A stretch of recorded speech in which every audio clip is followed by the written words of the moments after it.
Mars media நேயர்களுக்கும் அன்பர்களுக்கும் இந்த நாள் இனிய நாளாக அமைய எல்லாம் வல்ல இறைவனை பிரார்த்திக்கின்றோம்.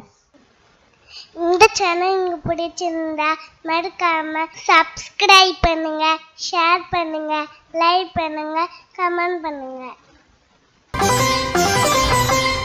எனதருமை மேஷராசி நேயர்களே, இந்த பதிவுல என்ன பார்க்க போறோம் அப்படின்னா 2024 வருடம் அக்டோபர் மாத ராசி பலன்.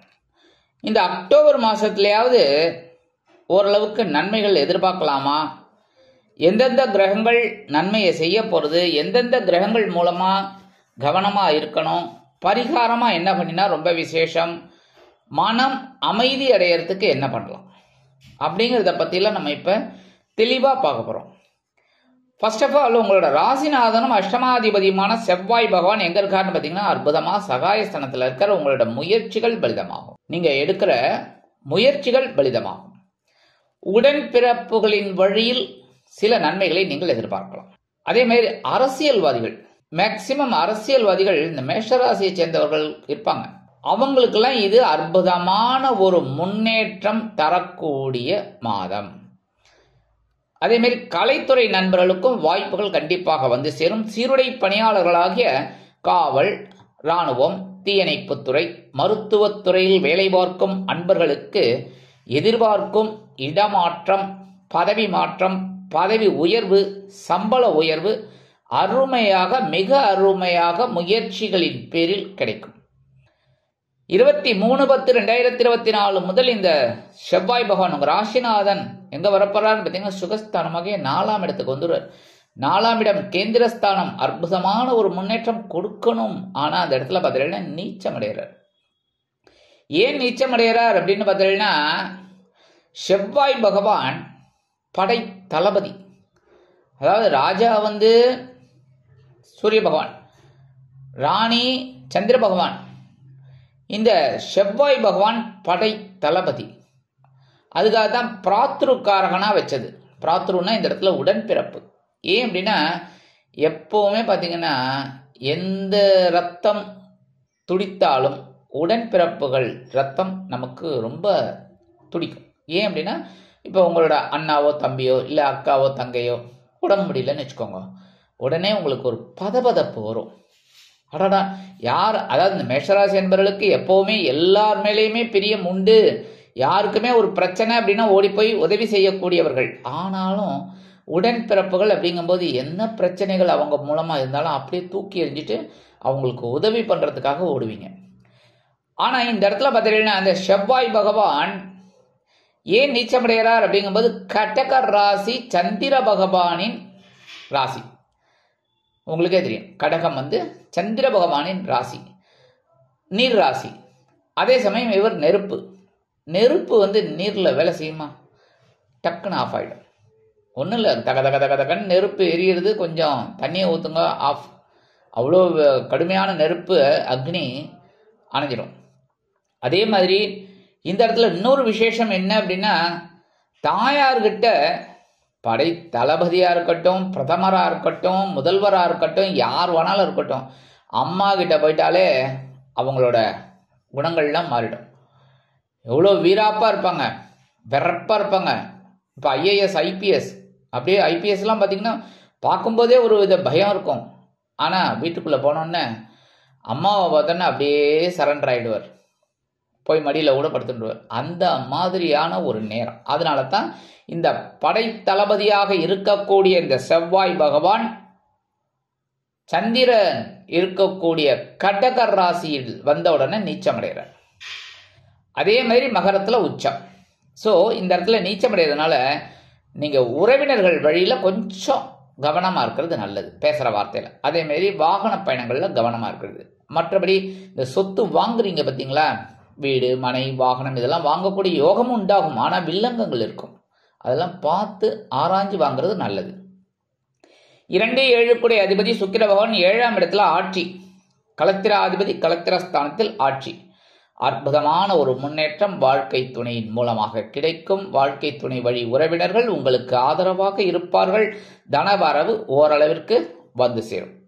14/10/2024 முதல் இந்த சுக்கிர பகவான் எங்க வர போறாருன்னு பார்த்தீங்கன்னா 8ஆம் இடமாகி அஷ்டம ராசிக்கு வர்றாரு. அஷ்டம ராசியில பரவாயில்லை, ஏன்னா மறைந்த சுக்கிரன் ஓரளவுக்கு உங்களுக்கு நல்லதுதான் பண்ணுவார். ஆனா இந்த இடத்துல பார்த்தீங்கன்னா குருவோட பார்வையை வாங்குறார்.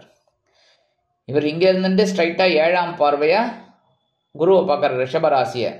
அதே மாதிரி அவர் அங்க உட்கார்ந்துட்டு குரு வந்து சுக்கிர பகவானை பார்க்கிறார். ரெண்டும் பகை கிரகங்கள், அதாவது பிரச்சனைகள் கொடுக்கக்கூடிய கிரகங்கள் அவங்களுக்குள்ள.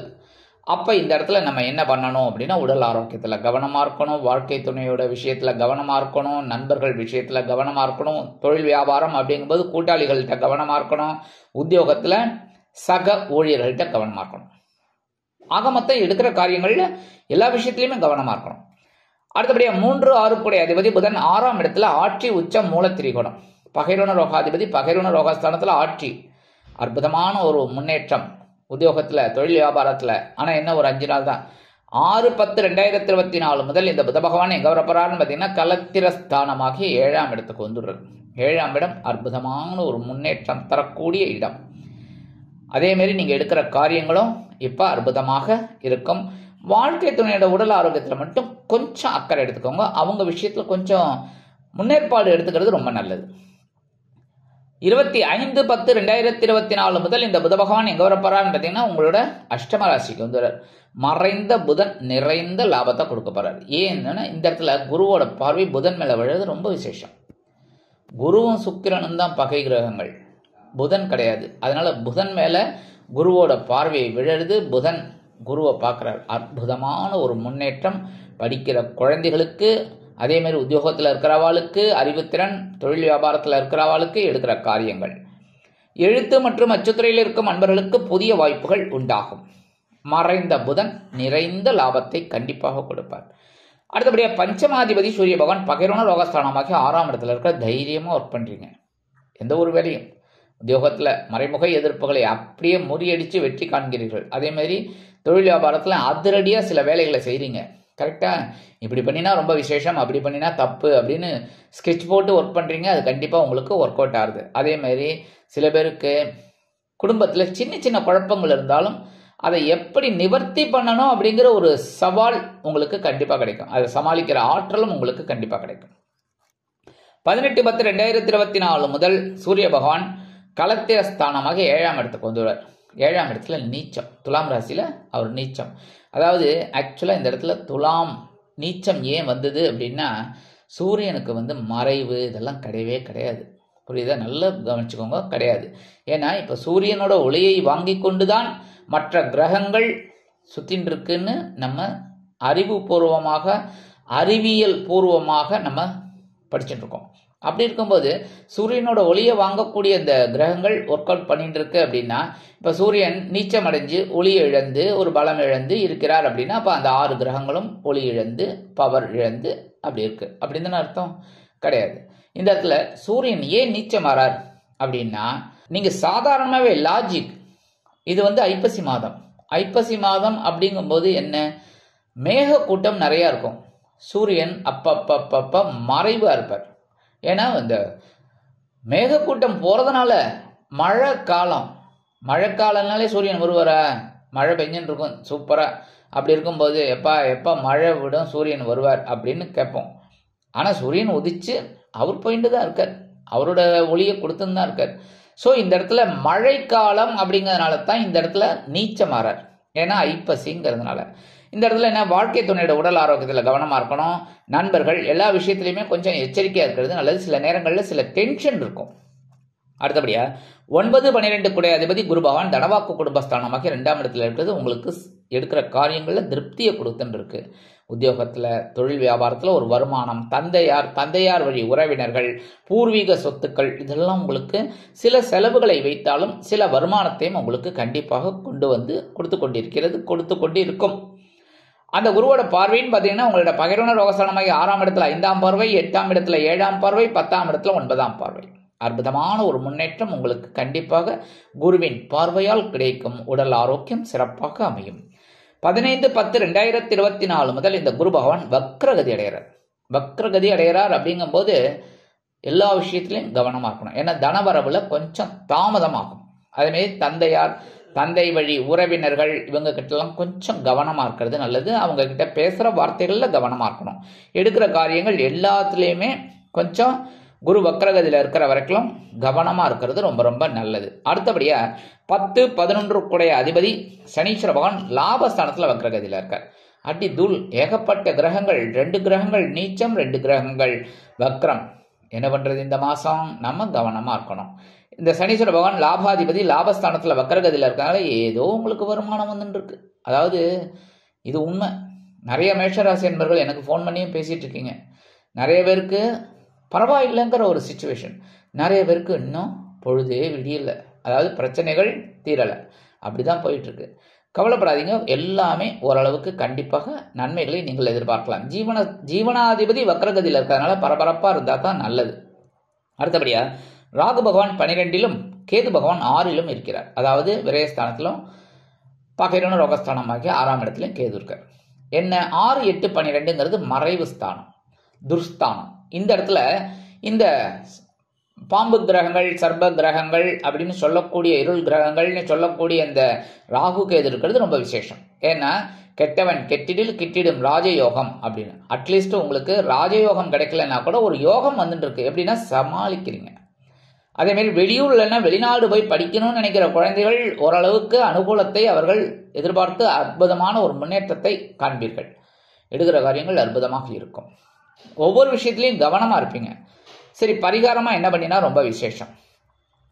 குரு பகவானிற்கு வியாழக்கிழமைகளில் நெய் தீபம் ஏற்றுங்க. கண்டிப்பாக குரு வக்ரமானோன்னே உங்களுக்கு சில நன்மைகளை செய்வார். அடுத்தபடியாக சனீஸ்வர பகவானுக்கு சனிக்கிழமைகளில் எல் தீபம் ஏற்றுங்க. எல் சாதம் காய்க்க வைங்க. எப்படின்னா காக்காய்க்கு எப்படி வைக்கணும் அப்படின்னா, சாதத்தில் 2 எள்ளு அப்படி போட்டு பிசைஞ்சு ஒரே ஒரு உருண்டை கொண்டு போய் காக்காய்க்கு போட்டுருங்க. அற்புதமான ஒரு முன்னேற்றம் உங்களை தேடி வரும். சரி, மற்றபடி மனசில் ஒரு தெளிவு கிடைக்கணும், நிம்மதி கிடைக்கணும் அப்படின்னா பரிகாரமாக என்ன பண்ணணும்னா, தினந்தோறும் ஓம் நமோ நாராயணாய, ஓம் நமோ நாராயணாய 108 தடவை சொல்லுங்க. ஒரு 10 நிமிஷம் ஆகும். சரியா? கடக்கடான்னு சொன்னேன்னா 7 நிமிஷம் தாராளமாக சொல்லலாம், தப்பே கிடையாது. 24 ஹவர்ஸ் இருக்குது. 8 ஹவர்ஸ் தூக்கம் போச்சுன்னா கூட 16 ஹவர் இருக்குது. காலையில் ஒரு 5 நிமிஷம் 10 நிமிஷம் சொல்கிறதுல தப்பே கிடையாது. கண்டிப்பாக பண்ணுங்க. ஏன்னா உங்களோட பிரச்சனைகள் குறையணும். சுவாமி நீங்கள் நன்னா இருக்கணும். அதாவது மேஷராசி அன்பர்கள் ஆணாகட்டும் பெண்ணாகட்டும் இந்த பதிவை பார்த்துட்டு இருக்கிற அத்தனை நேயர்களுமே, நல்லா சொல்கிறேன், அத்தனை நேயர்கள் நீங்கள் சப்ஸ்கிரைப் பண்ணலைனாலும் பரவாயில்லை, ஆனால் நீங்கள் எல்லாருமே நன்னா இருக்கணும். எங்களோட பதிவை பார்த்துட்டு நீங்கள் ஒரு பெரிய ஒரு ரிலீஃப் கிடைச்சி நல்லபடியாக வரத்துக்கு எங்களோட பதிவுகள் உங்களுக்கு உபயோககரமாக இருக்கும். அதனால இந்த பரிகாரங்கள் நம்ம பண்ணணும். ஓம் நமோ நாராயணா, ஓம் நமோ நாராயணாய கண்டிப்பாக 107 தடவை சொல்லுங்க. இந்த சின்ன பரிகாரம் நீங்கள் செய்யறதுனாலே 2024ஆம் ஆண்டு அக்டோபர் மாதம் ஒரு அற்புதமான ஏற்றம் தரும், மாற்றம் தரும், முன்னேற்றத்தை கண்டிப்பாக கொடுக்கும் என்று கூறி விடைபெறுகிறேன். நன்றி, வணக்கம். மீண்டும் ஒரு அருமையான பதிவில் நான் உங்களை மனமகிழ்ச்சியோடு சந்திக்கிறேன். வாழ்த்துக்கள். வாழ்க வளமுடன். இந்த சேனல் உங்களுக்கு பிடிச்சிருந்தா மறக்காம சப்ஸ்கிரைப் பண்ணுங்க, லைக் பண்ணுங்க, ஷேர் பண்ணுங்க.